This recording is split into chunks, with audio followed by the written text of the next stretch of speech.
ఆయన అడిగితే ఆయన గట్టిగా అడిగితే ఇచ్చారని అసెంబ్లీ సాక్షిగా కామినేని శ్రీనివాస్ ఎమ్మెల్యే కామినేని శ్రీనివాస్ మాజీ మంత్రి అన్నారు. అది తప్పని చెప్పారు.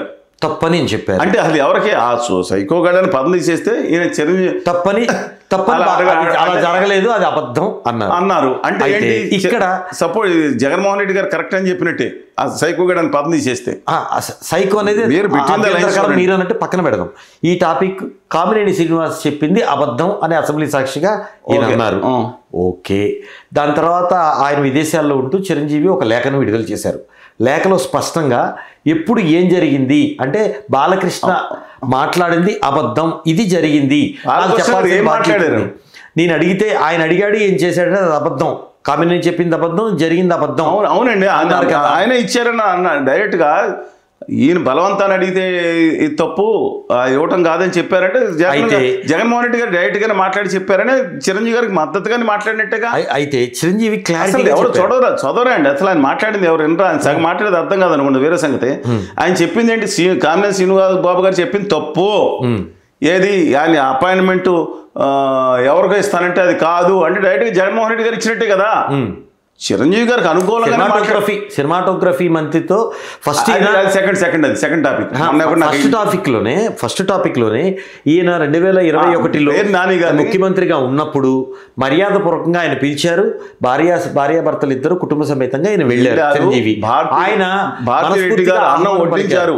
చెప్తున్నాను, నేను వీడియో పెట్టాను ఇవాళ కాదు, నేను ఇదే ముందర చెప్పా తప్పు. చిరంజీవి గారు అవమానం జరిగిందని చీటిమాటికి అనొద్దండి మీరు.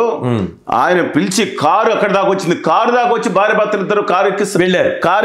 నేను కారు ఎక్కి పంపించి భోజనాలు పిలిచి శాలో కప్పి అన్నం ముఖ్యమంత్రి గారు సతీమణి వడ్డించి అక్కడ పంపించారు అని చెప్పి నేను పెట్టాను.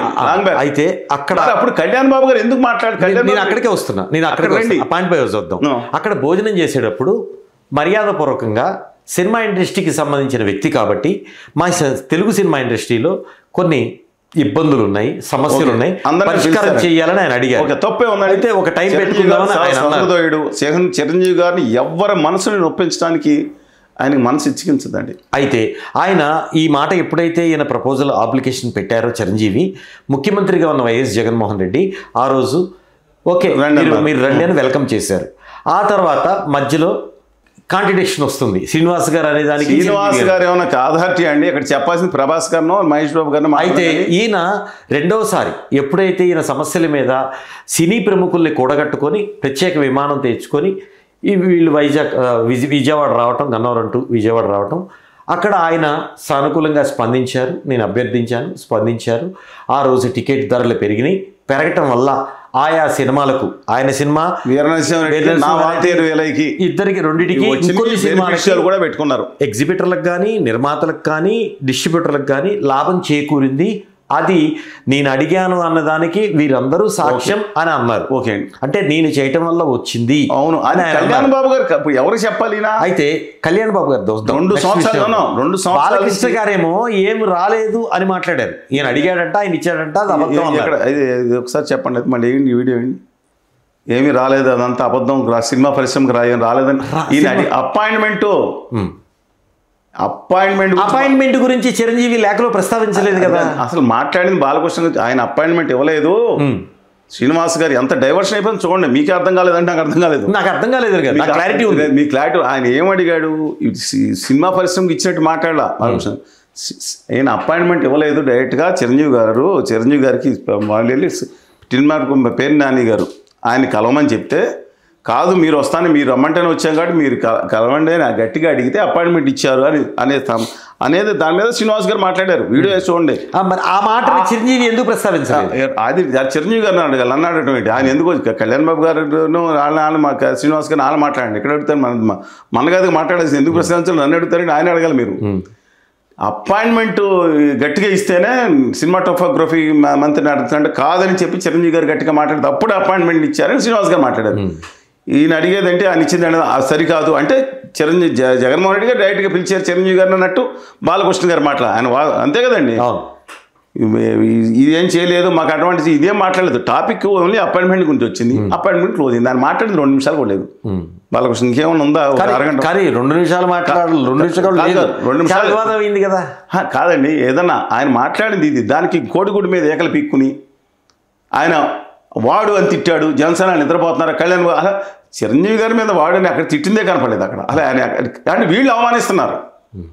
ఇప్పుడు ఆయన అవమానించలేదు. ఆయన ఎప్పుడు వాడన్నాడు? మొన్న ఎఫ్డిసి మీటింగ్లో నాకు ఏదో జరిగింది, 9th ప్లేస్లో పెట్టాడు. ఎవడో వాడు అంటే ఎవరేస్తారు? గుమస్తా అయినా లేదంటే ఒక ఆఫీసర్ అయినా రాస్తారు ప్రోటోకాల్. ఆయన కూడా వాడంటాను నేను సమర్థించను. ఇక్కడ ఇంకొక వాళ్ళని కూడా వాడంటాను నేను సమర్థించను. కానీ గౌరవ మంత్రి దుర్గేష్ గారితో నేను మాట్లాడాను. నాకు ప్రోటోకాల్ లేదా 9వ స్థానమా, నాకు పద్మభూషణ ఏదో వచ్చింది అనుకుంటా ఆయనకి, లేదా 50 ఏళ్ళ నుంచి ఈ సినిమాలో యాక్ట్ చేస్తాను. సరే ఏదన్నా కానీ పక్కన పెట్టిన ఆయన ఉంటుంది, అది 9వ స్థానం ఆ లెక్కన వేసుకోవాలంటే పాతాళ రాజనాల్ గారి నుంచి ఎస్వి రంగారావు గారు లాంటి కూడా అప్పుడే ఇలా గౌరవించారు. కాదని కాదు కదా, ఇప్పుడు కూడా సినిమాలో నడుస్తున్నాడు కదా ఆయన. అందుకని ఆయన అడిగాడు అది దుర్గేష్ గారు. అసలు దీంట్లో ఇష్యూ ఏంటి? దీన్ని అవుట్ ఆఫ్ ప్రపోర్షన్ చేసుకుని టీ కప్పులో తుఫాన్ తీసుకుని మీరు అడిగిన ప్రశ్నకి పవన్ కళ్యాణ్ ఎన్నికల ముందు ఏంటండి, తర్వాత కూడా మంత్రి అయిన తర్వాత కూడా నిన్న మొన్నటి వరకు కూడా ఎందుకు స్పందించలేదు? ఎవరిని అడగాలి? నేను రాజకీయంగా బాలకృష్ణ గారు తను గట్టిగా అన్నదమ్ముల్లోనే కాంట్రడిక్షన్ కనపడుతోంది. ఇటు చిరంజీవి బాలకృష్ణ గారి పడతాను నేను. బాలకృష్ణ గారు నోరు పక్కన పెట్టండి. ఆయన అసలు ఆయన ఈగోయిజం అంటే నాకు నచ్చదు.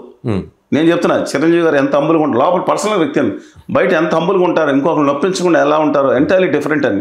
ఈ బాలకృష్ణ గారు ఏం మాట్లాడతారు, ఫోన్ ఇస్తారు, ఆయన క్రేజ్ అనుకుంటారు. ఏదో గొప్పగా నేను వచ్చాను, రామారావు గారు గొప్ప ఆయనే అలా అని చెప్పి కాదండి, యాక్ట్ చేశారు, డిఫరెంట్ ఇష్యూ. అందుకని I don't like his attitude, is entire different. అది నా వ్యక్తిగత అభిప్రాయం, పక్కన పెడదాం.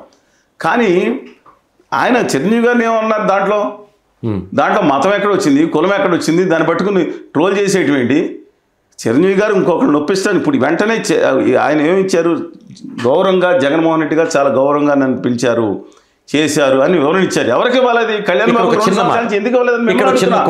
నేను మిమ్మల్ని అడుగుతున్నా. 2.5 years 2 ఏళ్ళ నుంచి 2.5 ఏళ్ళ నుంచి రాష్ట్రం అంతా తిరుగుతా, రోజు చిరంజీవి గారి పేరు తీసుకొచ్చి అవమానం జరిగిందంటే చిరంజీవి గారికి అంత జరిగింది, దండం పెట్టించుకుంటాడు, అది ఇదని మాట్లాడుతుంటే తప్పని 4 ముక్కలు రాయాలి కదా ఇవాళగా 10 పేర్లు. ఎందుకని ఆ రోజే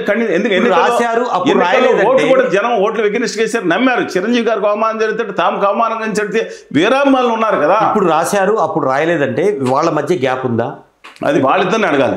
కానీ దీంట్లో రాష్ట్ర రాజకీయాలు ఏంటి? జనసేన ఎమ్మెల్యేలు పాపం బొలిశెట్టి సత్యనారాయణ శ్రీనివాస్ గారు ఏం చేస్తారు, మిగతా దుర్గేష్ గారు ఎందుకు స్పందించలేదని ఆలమే పడతారేంటి? అసలు నాకు అర్థం అవ్వట్లేదండి. జనసేన ఒకళ్ళు రెచ్చగొట్టి ఇప్పుడు ఏం సాధించుకున్నారు? కుల విద్వేషం రెచ్చగొట్టి, పార్టీల విద్వేషం రెచ్చగొట్టి, మత విద్వేషం రెచ్చగొట్టి ఎవరు సాధించాలనుకుంటున్నారు? ఏంటి ఇష్యూ? నేను ఒకటి చెప్తాను, ఈ సినిమా దేనికి కలిశారండి? Yes, I'm coming back to the point now. People are these cinema people. నేను కొంతమందిని పక్కన పెట్టండి, వీళ్ళు దేనికి కలుస్తున్నారు? ఏది బెనిఫిట్ షో? ఎవడికి బెనిఫిట్ అండి నేను అడుగుతున్నాను, ప్లీజ్ కమ్ బ్యాక్. ఎవడికి బెనిఫిట్ అండి? బెనిఫిట్ షో అంటే వృద్ధ కళాకారుల కోసం చాలా ఇబ్బంది అయ్యారు కదా, వృద్ధ కళాకారుల కోసం మనం సేవ చేద్దాము, లేదంటే అన్ని చోట్ల మెడికల్ క్యాంపులు పెడదాము, ప్రతి ఒక్కళ్ళకి ఎండాకాలం మజ్జిగ పోద్దాము, లేదంటే అన్నం పెడదాము ప్రతి హాస్పిటల్ దగ్గర, అది బెనిఫిట్ చేద్దాం ప్రజలకన్నా, లేకపోతే నిర్మాతల ద్వారా వచ్చే తన ఆదాయాన్ని తన రెమ్యునరేషన్ పెంచుకోవడానికి బెనిఫిట్ షోలా? గవర్నమెంట్స్ ఒప్పుకుంటున్నాయి కదా. అదే మాట్లాడదాం. ఒప్పుకోని వాళ్ళు ఇద్దరే మనుషులు, నేను రాసిస్తాను మీకు. నేను గట్టిగా నిలబడిన వ్యక్తులు కమ్మరి వీళ్ళు ఎవరో, ఈ సినిమా వాళ్ళు ఎవరో దేవుళ్ళుగా భావిస్తున్నారు. కొంతమంది దేవుళ్ళు కాదు, వీళ్ళు మామూలు వాళ్ళు. అన్ని అవలక్షణాలు ఉన్నట్టు వీళ్ళకి కూడా అవలక్షణాలు ఉంటాయి, మనిషికి ఎక్కువే ఉంటాయి కొన్ని అనుకుని నిలబెట్టిన వ్యక్తి, గట్టి వ్యక్తి జగన్మోహన్ రెడ్డి గారు, నెక్స్ట్ రేవంత్ రెడ్డి గారు. కొన్ని విషయాల్లో అవమానం ఏందండి? అవమానం. సామాజిక సేవల కంటే గొప్పవాళ్ళు వీళ్ళు, ఆర్మీలో ప్రాణాలు అర్పించి వాళ్ళందరూ వాళ్ళ కుటుంబ సభ్యుల కంటే గొప్పవాళ్ళు వీళ్ళు. వాళ్ళు నేను చెప్తున్నాను, దేనికంటే బెనిఫిట్ షోలకే. ఇంతకుముందు దేనికి బెనిఫిట్ షో వచ్చి మనకు ఒక్కొక్కరికి 1000 రూపాయలు పెట్టి లాభం, ఎవరికి లాభం జరిగింది? ప్రేక్షకులకు లాభం జరిగిందా? మనం ఎలా మాట్లాడతామండి? వీళ్ళ స్వార్థం కోసం వీళ్ళు సామాజిక స్పందన ఎంత ఉందండి వీళ్ళకి? ఇవాళ నేను ప్రశ్నించాను. ఇవాళ అసలు సమస్య నేను మిమ్మల్ని అడుగుదాం అనుకున్నాను. సరే మీరు మాట్లాడారు కాబట్టి మీరు ప్రశ్నించారు, మాట్లాడాలి. ఈ సబ్జెక్ట్ మొత్తం మీడియా అంతా ట్రోలింగ్ అయిపోతే మనం కూడా ఇప్పుడు మాట్లాడుకున్న సబ్జెక్ట్లో ఒక అర్థం అన్న ఉండాలని నేను వచ్చాను ఇక్కడికి. ఏం అర్థం అంటే ఈ దిక్కుమాలి ఈ ట్రోలింగ్స్, డబుల్ ట్రోలింగ్స్ కంటే వీళ్ళు సభలో ఏం మాట్లాడారు? మేము మన ఇదే అసెంబ్లీలో పక్కన కూర్చొని మాలాంటి వాళ్ళు, మిగతా వాళ్ళు ధర్నాలు జరుగుతుంటే దాని గురించి మాట్లాడుతుంది జరగలేదా? దాని గురించి ట్రోలింగ్ జరగలేదా? ఇవాళ రాష్ట్రంలో ఈ చిరంజీవి గారు ఏమన్నారు? తిరుపతి సభలో ఆయన మాట్లాడుతుంటే ప్రత్యేక హోదా లేకపోతే రాష్ట్ర యువత నాశనం అయిపోతుందనే ఉద్దేశంగా మాట్లాడుతుంటే చెల్లించిపోయిన మునుకోటని ఆయన సభలో పక్కన మాట్లాడుతున్న పెట్రోల్ పోసుకుని భగభగా మండిపోయి కాలి జ్వలించిపోయి ఈ రాష్ట్ర యువత కోసం చనిపోతే ఆయన చనిపోలేదు. అప్పుడు కూడా అక్కడి నుంచి నేను ఈ శ్రీనివాస్ గారు మంత్రిగా ఉన్నారు, డాక్టర్ కామినేని శ్రీనివాస్ గారు. డాక్టర్కి మీరు ఫోన్ చేసి శ్రీనివాస్ గారు మీరు అర్జెంటుగా నేను చెప్తున్నాను ఆయన ఇక్కడ పెడితే కుదరదు, పెద్ద హాస్పిటల్ పంపించండి, ఆ మునుకోటిని కాపాడుకో, మీరు అడగండి, ఫోన్ చేయండి, నాకు కాల్ రికార్డ్ చేయండి. చాలా తీవ్రంగా స్పందిస్తాం. మేము మనుషులు ఆల్రెడీ నేను 3 మనుషులను పంపిస్తాడు. అక్కడి నుంచే రాయవేలూరు హాస్పిటల్కి తరలించారు. 10వ తారీఖు ఆయన చనిపోయాడు.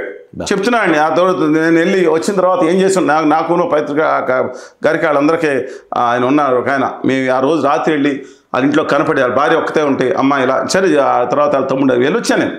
నేను అందరితో వెళ్ళొచ్చాను. ఆ రోజు ఏం జరుగుతుంది చెప్తాను. చనిపోతే వీళ్ళు అంటారు చిరంజీవి గారు ఒక్కరోజు కూడా తన పలకృష్ణ కనీసం చనిపోయి హాస్పిటల్ ఉంటే వెళ్ళలేదని, తర్వాత కూడా మంటలు మండినప్పుడు కూడా వెళ్ళలేదని ఆరోపణ చేస్తారు. పక్కన పెట్టండి. ఇప్పుడు చిరంజీవి గారు తర్వాత మాట్లాడుతారా? కళ్యాణ్ బాబు గారు ఆత్మత్యాగం చేసుకుంటా అన్నారు కదా, అంటే ఆత్మ ఏది ఫాస్ట్ అండ్ టు డెత్ ఆమరణ దీక్ష చేస్తానంటే ప్రాణ త్యాగానికి సిద్ధపడ్డారు కదా. ఇంకొక ప్రత్యామ్నాయమే లేదు ప్రత్యేకవాదం అని చెప్పి కుండ బద్దలు కొట్టారు కదా. ఉత్తరాది అహంకారం నేను మాట్లాడలేదు కదా. ఫ్యాన్స్ అందరూ ఏది మాట్లాడినా వానికే చెందుతుంది. డబల్ 10 రెట్లు. దీని మీద వ్యాఖ్యలు చేసేవాళ్ళందరూ ఆయన మీద వ్యాఖ్యలు చేసినట్టే 100 రెట్లు. ఎందుకంటే తెలుసా ఆయన మాట్లాడారు నాకన్నా గట్టిగా. మేము ఎప్పుడు ఉద్యమం ఆపలేదు, అయిపోయింది. ఈ చంద్రబాబు నాయుడు గారు ఏమన్నారు, ఇవాళ దాని గురించి ఎన్డీఏలోంచి బయటకు వచ్చేసారు కదా, ఇవాళ నెహ్రూ గారు సోషలిజం గురించి మాట్లాడుతున్నారు ఆయన. ఇక జగన్మోహన్ రెడ్డి గారు ఏమన్నారు, ఇక దీనికోసం దీనికేం తప్ప లేదన్నారు. ఆయన కాడిపడేసి వీళ్ళందరూ కలిసి ఢిల్లీలోని గుజరాతీ పాదుషాల వ్యాపారాల దగ్గర చుట్టూ నమస్కారం పెడితే పొద్దులు పెడుతున్నారా లేదా? ఆర్య సనాతనవాదం అని ఒక ఆయన బయలుదేరారు. ఏంటంటే నాకు అర్థం కాదు వాళ్ళ సమస్య.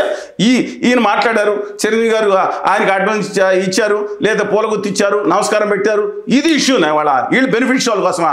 వీళ్ళ సామాజిక స్పందన సినిమా వాళ్ళ 90% మంది వీళ్ళ గురించా? వీళ్ళు సామాజిక సేవకుల పచ్చి స్వార్థపరులు ఎక్కువ మంది ఉన్నారు దీంట్లో. నేను కాదండి, తన తెలుగు ప్రేక్షకులను ఈ స్టేజ్కి పెడితే తెలుగు భాషను తెలుగు ప్రేక్షకులను అవమానిస్తే హిందీ నెత్తి మీద ఎత్తుకునేవాళ్ళు వీళ్ళ గొప్పవాళ్ళ. వాళ్ళు షోలు చేసుకుని వీళ్ళు గొప్పవాళ్ళ. ఎంతమంది సామాజిక సేవకులు ఎంతమంది ఉన్నారు, ఎంతమంది సైంటిస్టులు ఉన్నారు, దేశాన్ని కాపాడిన ఉన్నారు. వాళ్ళు కాదండి. అయ్యగారు సాంబశివరావు గారు ఉన్నారు, ఎస్ రావు గారు ఉన్నారు, నేను చూపిస్తాను చెలిగారు రామారావు గారు ఉన్నారు. ఎంతమంది చూపిస్తామంటారు? ప్రపంచాన్ని మానవాళిని కాపాడు ఎల్లప్రగడ సుబ్బారావు ఉన్నారు, ఎంతమంది తెలుసు? కెప్టెన్ ధ్యాన్ చంద్ ఎంతమంది తెలుసు? ప్రపంచాన్ని మనం ఇలా బతుకుతున్నామంటే మనం కాపాడటానికి ఎంతోమంది శాస్త్రవేత్తలు చేస్తే వాళ్ళ గురించి మాట్లాడారా? వీళ్ళ సినిమా వాళ్ళలో కొంతమంది మెహాన్స్ వీళ్ళ నిజ జీవితాలు చూస్తే మీరు నేను చెప్తా ఇక్కడ ఉన్నా ఇదిగో ఆయన కెమెరా 100 రెట్లు, మేము మీ అందరూ 100 రెట్లు బెటర్. నేను చెప్తున్నాను, చర్చ పెట్టండి పేరు ఫ్రెండ్. అందరూ నేను అందరు నేను కొందరు వీళ్ళందరూ దేవుళ్ళ. కొంతమందికి దేనికి దేవుళ్ళు అండి? హలో, తెలుగు రాజ్యం ఛానల్ చూస్తున్నారా? సామాజిక రాజకీయ జీవన చిత్రణే తెలుగు రాజ్యం. అతిశయోక్తులు అసత్యాలు ఉండవు. రాజకీయ కోణం కాదు, ప్రజా కోణమే కొలబద్ద. తెలుగు రాజ్యం వీక్షణ మీ ఉత్తమ అభిరుచికి నిదర్శనం.